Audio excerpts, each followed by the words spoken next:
Guys, সার্ভিসে লাগবে 14,500 টাকা। ভালো করে যায় পড়ছে বাইরে ভাই, এত টাকা কেমন এলো বুঝলাম না।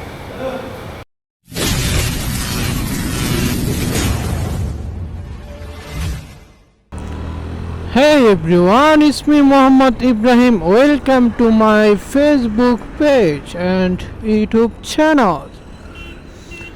কি অবস্থা সবার, ভালো তো?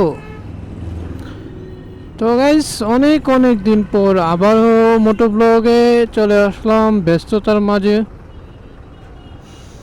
কারণ আমি তো রেগুলার ব্লগার না, রেগুলার ভিডিও দিতেও পারি না। মাসে একবার, সপ্তাহে একবার একটা ভিডিও, এরকম আর কি। ব্যস্ত মানুষ তো ভাই, বাইক নিয়ে এত ঘোরাঘুরি হইতেছে না এখন। 22-23-এ আজেরা ছিলাম, তখন ঘুরছি অনেক, কিন্তু তখন ক্যামেরা ছিল না। নিজের মনের ভাব প্রকাশ করার মতন যে ক্যামেরা থাকবে এরকম ক্যামেরা ছিল না। তো গাইস, যাই হোক, কথা না বাড়াই, আজকে ভিডিওর টপিক হচ্ছে, আজকে আমার গাড়িটাকে সার্ভিস করাবো। গাড়িটাকে ফুল মাস্টার সার্ভিস করাবো, কোনো সমস্যা যেন না থাকে, সব সমস্যার সমাধান করব। ইঞ্জিন অয়েল ড্রেনটা করবো। এটা ইঞ্জিন অয়েল চলছে কত, 1190, আরও চলবো, আরও 610 চলবো। তো যাই হোক, তারপরেও চেঞ্জ করে ফেলবো। চেঞ্জ পকেট পিছনেরটা অনেক ক্ষয় হয়ে গেছে, সামনেরটা আমি আউট মার্কেট থেকে নিয়ে নিয়েছিলাম বাইরে থেকে, কিন্তু অ্যাডজাস্ট হয় নাই। তো কেউ চেঞ্জ পকেট সামনেরটা বা পিছনেরটা চলে গেলে দুইটা চেঞ্জ করার চেষ্টা করবেন, আর না হয় অ্যাডজাস্ট হয় না দুইটা। তো চেঞ্জ পকেট চেঞ্জ করব, ব্রেক অয়েল চেঞ্জ করব, এয়ার ফিল্টার চেঞ্জ করব, ব্রেক প্যাড চেঞ্জ করব। চেঞ্জের শেষ না। গাড়িটা স্মুথ করব, অনেক দিন হয়ে 3-4 হাজার কিলো হয়ে গেছে, মানে সার্ভিস হইতেছে না বা দেওয়া হয় নাই। তো গাড়িটা এখনও স্মুথ হয় নাই, ইঞ্জিনটা স্মুথ করতে হবে। তো সব মিলে ভালোই একটা খরচপাতি আছে। খরচপাতি সব দেখা যাক কেমন খরচ হয়, সবাই সাথেই থাকুন। দেখি সার্ভিস সেন্টারে যাইয়া কেমন হিউজ খরচটা হয়, বিস্তারিত আপনাদেরকে জানাবো। আমার জানা মতে আমার যেইগুলো চেঞ্জ করতে হবে ওইগুলো তো আমি চেঞ্জ করবই। তারপরেও প্রিপারেশন নিয়ে যেতেছি, ডাক্তার দেখলে তো আরও রোগ বের হইতে পারে, মানে আমি তো কিছু রোগ বের করছি, বাদ বাকি ডাক্তার বের করবো আর কি। ইঞ্জিনিয়ার দেখা বাইর করবো কি কি সমস্যা বা আরও কি কি চেঞ্জ করতে হবে। আমি যা যা বলছি তা তো আমি চেঞ্জ করতেই হবে। এগুলোর ভিতরে যদি হয়ে যায় তো ভালো, কম টাকার ভিতরে হয়ে গেল, আর না হয় তো ভালো টাকায় যাবে। তো চলেন service centre, Suzuki service centre. তো গাইস, সার্ভিস সেন্টার চলে আসছি।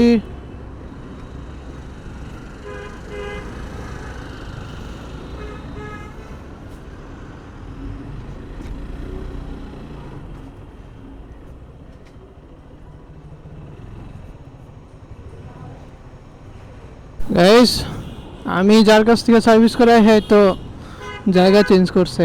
এটাই নাকি মেইন রোডটা নাকি আইসা পড়ছে।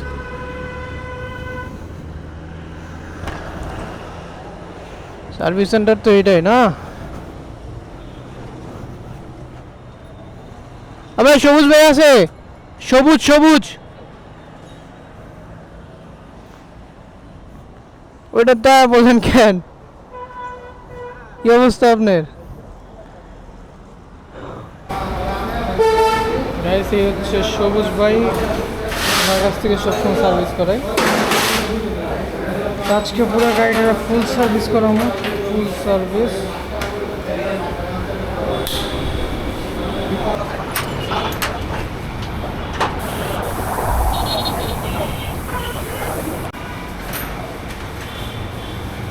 ময়লা রে,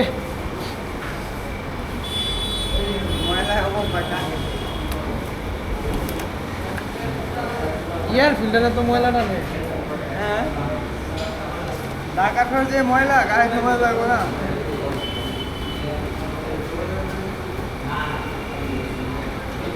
এটা কিন্তু বেশি দিন হয় না চেঞ্জ করছি, এখন দেখবেন যে এটা একদম শেষ অবস্থা।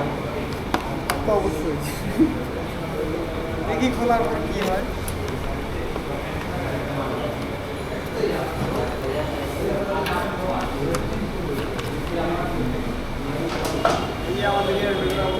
শেষ। অল্প দিন হয়েছে, মনে হয় 20-25 দিন হয়েছে।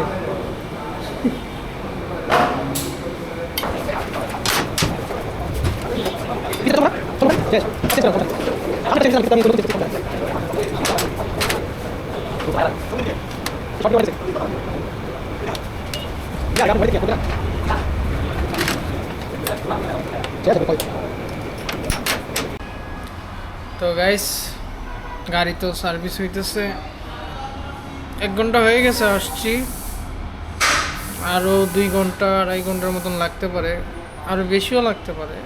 3 ঘন্টা, আমার তো বলছে 3.5 ঘন্টার মতন লাগবে, তো 1 ঘন্টা হয়ে গেছে। তো সার্ভিস চার্জ যে এত আসবে কখনো চিন্তাও করি নাই। আমি নিয়ে আসছি 10,000 টাকা, 10,000 টাকা নিয়ে আসছি। আমার প্ল্যান ছিল যে 10,000 টাকা নিয়ে আসছি, 8,000 টাকার ভিতরে সার্ভিস ওকে, বাকি 2,000 টাকা দিয়ে আমি একটা গ্লাভস নিব, ফুল গ্লাভস আর কি। হাফ গ্লাভস আমারটা আছে, ফুল একটা আছে, এটা হচ্ছে লো কোয়ালিটি আর কি, এত হাই কোয়ালিটি না। তো 2,000-এর ভিতরে একটা গ্লাভস নেবো, এরকম চিন্তা ভাবনা ছিলাম। আইসা যখন গাড়ি সব কিছু পাতি খুললো, সব কিছু খোলার পরে কী কী লাগবে লিস্ট করলো, লিস্ট করার পর বলছে 14,500 আসছে, 14,000 আসছে, আরও কিছু বাড়তে পারে। এখন বাড়তে 15,500-র দিকে গেছে গা, 15,500-র দিকে গেছে গা সার্ভিসে।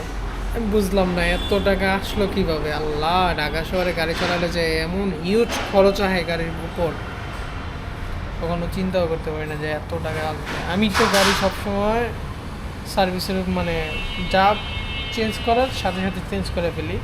আর মোবিল আমি কোনো সময় ওভার চালাই না, মোবিল পারফেক্ট অনুসারে আমি চালাই, পরে মোবিল ডেন্ট করে দিই, মোবিল চেঞ্জ করে ফেলি। মোবিল চেঞ্জ করি, আপনার যাবতীয় বাদ বা সব পাশাপাশি চেঞ্জ করা হয় নাই বলতে, মাস্টার সার্ভিসে এই নিয়ে 2টা দিছি। মাস্টার সার্ভিস আমার এই অবধি 4টা দেওয়ার কথা ছিল, আমি 2টা দিছি। একটা মাস্টার সার্ভিস দিচ্ছি 7,000 না 12,000-এ, একটা মাস্টার সার্ভিস 12,000-এ, আর এখন চলে কত 26,000। তাহলে আমি 14,000 বেশি চালাই ফেলছি। তো এখন নিতেছি আমার 6,000 পর একটা মাস্টার সার্ভিস দেওয়ার প্রয়োজন ছিল, তো এই কারণে কস্টিংটা অনেক চলে আসছে। এখন 15,500 টাকার মতন লাগবে সার্ভিস চার্জ। তারপর গাড়ি ফুল ওকে, সব কিছু একদম ফুল ওকে, একদম নতুনের মতন হয়ে যাবে, সব কিছু চেঞ্জ। তো গাইস, গাড়ির সার্ভিস ফুল কমপ্লিট। আপনাদেরকে তো যাবতীয় সব কিছু জানাই নাই, এখনও জানাচ্ছি। এখন দাঁড়ান 1 মিনিট। গাড়ির সার্ভিস ফুল কমপ্লিট, 15,000 রিসিট হয়ে গেছে কত 14,500। আবার বাইরের থেকে 2টা মাল আনতে হয়েছে, ওইখানে গেছে 1,000 টাকা। গাড়ির সব কিছুই চেঞ্জ করা হয়েছে, কোনো কিছুই বাদ নাই। আপনার ছোটোর থেকে বড় সব কিছুই চেঞ্জ করা হয়েছে। এই যে ব্রেকের তার, ক্লাসের তার, ব্রেক প্যাড, এয়ার ফিল্টার, মোবিলটা বাদ দিয়া বাইকের সব কিছু চেঞ্জ করা হয়েছে। এখন পুরো নতুন, টান ওঠে খালি, এখন পুরাই নতুন গাড়ির টান, সেই মজা। পুরো নতুন গাড়ি নিছি, আমার পিক আপ তো পুরো স্মুথ হয়ে গেছে। তো ভালোই কস্টিং গেছে।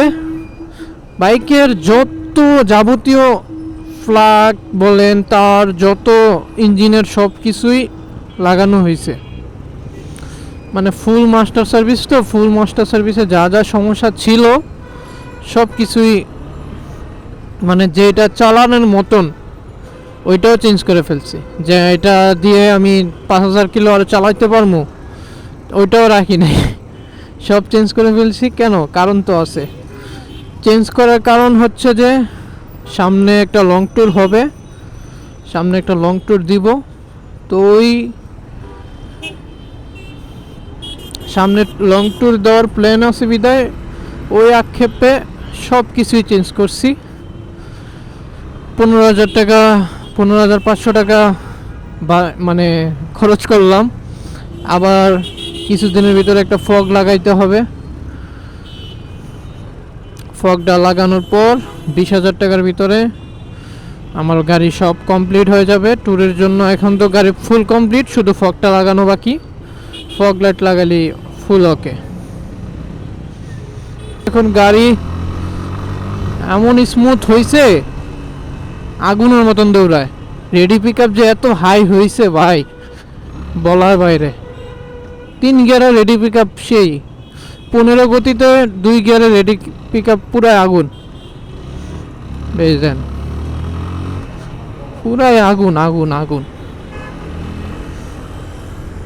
সার্ভিসের দেওয়ার পর যে বাইকটা চালাইলে এত ভালো লাগে, বলার বাহিরে ভাই। এত ভালো লাগে, এত ভালো লাগে, কি বলবো, কঠিন, পুরাই কঠিন কঠিন অবস্থা। তো যাই হোক,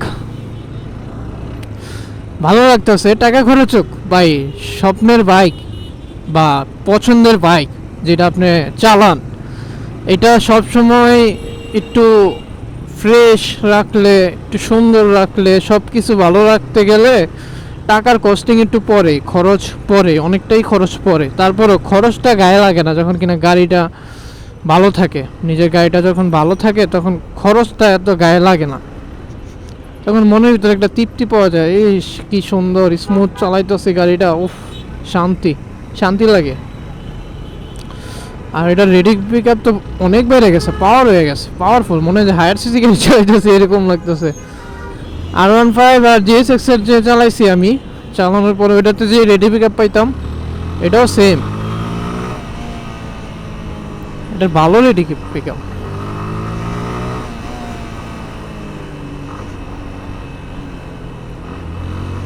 ওয়াও, পুরাই অস্থির। তো যাই হোক, সবাই আমার ভিডিওটি শেয়ার করবেন, ভালো লাগলে আমার সাথেই থাকবেন, নিত্য নতুন ভিডিওর জন্য সবাই অপেক্ষা করবেন। অ্যান্ড সবার জন্য দোয়া করি, সবার যেন সময় ভালো যায়, সব কিছুই ভালো যায়। তো ভিডিওটি এখনই শেষ করছি।